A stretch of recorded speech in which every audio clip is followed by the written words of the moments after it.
to Wartorn Creative. I'm Brad. Jared. Gavin. Is over there. I'm over here. This is Yeah, Gavin. You're mixing it up, yeah. Yeah, I'm mixing it up. All I'm right, trying to make okay. it a little bit different for everybody. So we're going to jump right into the data sheets. We're going to pull this up on screen, and we're just going to hammer this down because there's a lot of info. Yeah, it is. So That's why we're stumbling I'm so going to let much. you take this one away because what do you want to start with? Oh, we just want to go over with the overall format. By the way, the guy who picked this, Genius. genius. Thank you. You picked an infantry unit that's also a psyker that has so many choices. And so as they picked with his rubric Marines, and with this format, this will probably be what the data sheets will all look in general. You've got your, on the top left, you have the unit type, which is obviously going to be the troop choice. You have power level, you got the stat lines, you've got unit composition, loadouts, war gear options, abilities, psychers, faction keywords, and general keywords. Which is pretty cool. We have two different options for keywords here. Because I know in Age of Sigmar, there's just like, it's keywords and there's just like a hunk. It's like, keeps it's going. this, especially when you get into like Disciples of the Tzeentch. It's just like, there's like 12 keywords per. Mortal. Yeah. So if it's you're going crazy. with keywords, what is exactly do those tell us? So the way they're going to handle how buffs and how certain behaviors and traits are going to work now, abilities, they're all going to be tied to keywords. And this is how they're dealing with, this is their option in dealing with Death Stars and Super Friends lists. Right. Where everybody was just slapping everybody together. You had Celestine, and you had some Dark Angels, and you had some Barks, Stormwolves, Some barks. for the nice bird bark Celestinian Yeah, death ball. Yeah. It they was were really terrible. bad. So, and good thing that Games Workshop was like, nah, it's pretty bad too. So they've put everything in a nice, neat package of So the keywords. faction keyword is going to tell you basically who you could bring to the table. The faction, no, it's merely a labeling system that unlocks a lot of abilities. So like I was talking about before we got off on the tangent there, heroes and HQs will be giving off buffs in an aura-esque way instead of, or doing or picking a unit or something like that. Yeah. And it's going to be, the description is going to be, if I'm basing this off of Age of Sigmar, it's going to be units with keyword, in this case with keyword Heretic Astartes or keyword Thousand Suns will get this benefit buff. from that. Or like even, I mean, some will be very specific, where it'll be like keyword Rubric Marines can only be affected by this. Yes. But others will be like keyword Chaos. Yeah. And as long as you have something with Chaos faction, so you'll be able to buff up like your Demon allies or something like that. Or like this affects those with the keyword Psyker. Yeah. You know, so I think that was a good way to wrangle in a lot of how buffs work in general, like psychic buffs, faction abilities, and special. It's worked, honestly, it's worked pretty well for Age of Sigmar because in competitive and match play, we see a lot of mixed armies to try to get as many of the like really powerful units from different battle tomes in. But it also prevents all those really powerful units from granting those boons to other things. Yeah. So once you've dealt with one problem in that game, it's gone. It's not like a lingering or AoE effect that affected the whole army like we've seen in current 7th edition, like what you mentioned, the Raven Dogstar, where you've got a bunch of 2-up Iron Priests with 2-up re-rolling Jink Black Knights. So we don't have to deal with that anymore. And I'm super excited because I've played that once, and I hated every second of that game. So going back up to the top, let's go over like the unit composition for a little bit, and how many models you can bring in units.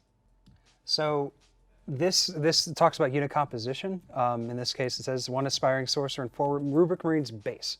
But then it goes on and says, oh, you can add 5, 10, and now 15. So that means unit sizes are going to get huge. Yeah, they've doubled what we can currently do with Rubric Marines in 7th. It's 10 current. Yeah, it's 10 current, so it's 20 now. Yeah. And one really big thing here with the power ratings that they show, they're +6, +12, and +18 for increasing power sizes. In Sigmar, we saw you had to go in much larger chunks. It was like 10, 10, 10, 10. And Or 5, 5, 5, 5. yeah, or 5, 5, 5, 5. So Paid for each. and so we're seeing that we're still not able to do I can have 6 Rubik Marines Yeah. instead of That's actually a 5. good catch. So we're getting that, but we still have the options of increasing things. Yes. But they haven't shown how match play points work exactly. And That's a good point. We'll That's a talk good about point. that later, but it didn't specify. It says up to, so you could still take 6, but you'd be paying for that extra. You're still paying that power So level. you'd be taking a loss on that. We'll have to see how that works in match play. That's a good point. I still feel like it depends on how powerful or how effective units are and how core objective-based play is. I still feel like MSU will still be super popular. Yeah. For most armies like Space Marines and Chaos Marines. But I can still see Horde armies if they're within the cheap enough range going full Horde, and they might provide benefits. Yeah, that was really popular in multiple Sigmar. units, yeah. And actually we've seen that a lot in the more recent units and some of the Forge World stuff, which sometimes they dabble in And they actually new ideas. Yeah, they actually talked just recently about Tyranids for Gene Stealers, where if you take more than 10, I believe, you got base 4 attacks. Oof. Yeah. Goodness, Gene Stealer cults rejoice. So then they've got all the weapons and war gear. Pretty similar to what we've seen in the past. Very, very similar, except all of the information on those weapons and war gear is on the data sheet instead of referencing the book. Yeah, we don't or need the to general switch book. between books or anything. So like it's that. all right here. You can see everything that they can take, but it also just gives way to what it answers a lot of questions for what we had about weapons in general.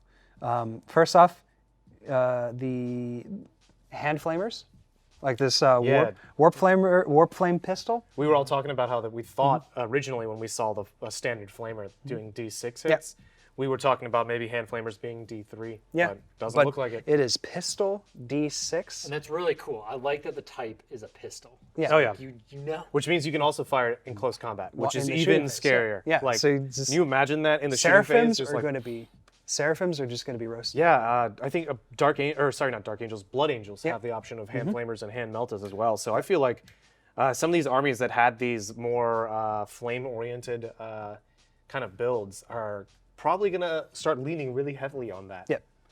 And one of the big ones that it answered a question about is force weapons. Now in 7th edition, force weapons was, it was just a regular old power weapon until you activated your force, which is done in the psychic phase on a D6, 4+, whatever. Now it's just, hey man, you get the same rules as the rest of the force power weapons, weapons, the rest of the power weapons, but it does D3 damage. So that's still a beefy, like high damage. That's not gonna amazing instant kill. considering how, it's not an instant kill, but like librarians, if they stay at this low point cost that they are for what is mastery level 1 now, and whatever it'll be called, power level, I believe.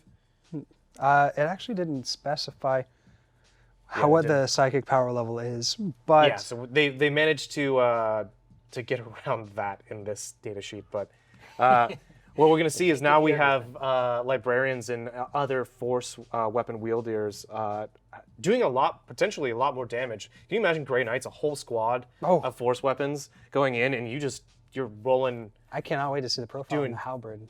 D3? Oh yeah, it's gonna be pretty nasty. +1 strength, -3. So then you go into like their abilities. So death to the false emperor. There's no description there. Why is that? So this is probably going to be a general-wide special rule, and as such, that's probably just going to be contained within the battle tome itself, or the Codex. I'm calling it battle tome. I'm sorry, the codex, and that's because all the units are going to probably share this rule, so there's really no point in reiterating that over and over on every data sheet. Right. Everybody should have, like the person who's playing that army should know what that is. Yeah. But the next one, for Rubric Marines particularly, all is dust. Oh, that's so cool. So cool. It just to take a step aside, this rule as a concept shows that we're gonna get some really tasty unit-specific rules, and I think this is such a really good fluff, like with a touch of fluff and really good in-game kind of ability. And I can't wait to see more. Oh yeah, it's so good. The +1 to save against any weapon that has damage characteristic of 1. Yeah. makes them extremely resilient, which will probably definitely rationalize their cost. Yeah. And then you have Favorite of Tzeentch, which is Essentially it's actually a little bit better version of Mark of Tzeentch. Yeah. So rather than Mark of Tzeentch improving your invuln save, just use this flat. it just gives it a flat. So I imagine we can also see a Favorite of Tzeentch for different models being a different invuln save. Yeah, because it's listed specifically on this data sheet, so it might be different for another. Or it could be modified in some way. Or it's just wholly unique. Nobody else gets this. Yeah, true. We won't know until we start seeing more of these data sheets. Then we go into the Psyker, so we got a little bit more insight on psychic abilities and stuff here. So the cool thing we see here is that that our aspiring sorcerer has the ability to manifest one psychic power or deny one psychic power. And the even more interesting is that we've already been shown Smite, right? It's D6 mortal wounds. Well, it's D3 on a casting value. Oh, yeah, that's less than 10. Yes. Greater than 10 is D6. So the version we're seeing here is a watered down version because he's an aspiring sorcerer, not a full-on sorcerer. So he only does one mortal wound if he rolls, what is it, 5? Yeah, on a 5, so it's one mortal wound instead of a D3. And then or D3 and D3 on instead of D6. instead of D6 on a 10. And as an assumption, what I would say is that this Psyker is a mastery level 1 based on he could either based on what it specifies, it says he can attempt one psychic power in the phase. Yeah. He knows the smite power. So it prefaces it was interesting because Games Workshop initially stated during the psychic phase article that every psyker will know smite. And the fact that he's pigeonholed to just knowing smite, it'd be interesting to see what other psyker units like HQs and stuff will be like. But this could be a good sign.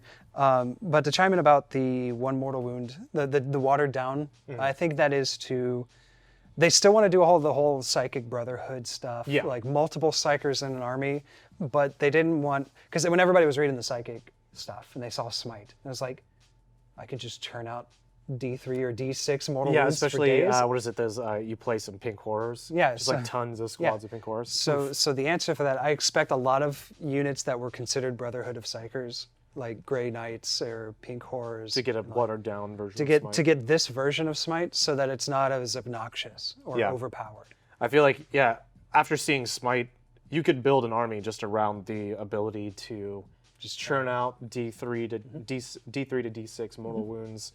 And now we're seeing that more often than not, you're only going to be getting one mortal wound, which is that's still solid. That's killing someone without really being able to do anything about it. Yeah. So lots of info to take in. Overall, great layout for the data sheets. We're getting a lot more information there rather than having to use tons of different books to find everything, making stuff easier with keywords. I expect them to make these, because again, Age of Sigmar, they actually have these cards. Oh, I can't wait for those. That they sell along with their books. They might do the same for 40k, which makes it really easy. So I can just bring all the cards that I need. Specifically for all the units that I'm taking for the army, and then I don't even need to bring the book if I know enough of it, and just go, here's all my rules. Really, really solid for traveling. So being able to play in more than, I know a lot of people have one gaming store they go to, but a lot of us in our gaming club, we travel a lot. So being able to just have the bare necessities to be able to play and still cover everything you have, that's going to be so cool. Sweet. Like, comment, subscribe, do all those fun things. That does it here at Wartorn Creative. Coming up next, it's going to be points and power levels. I'll see you then.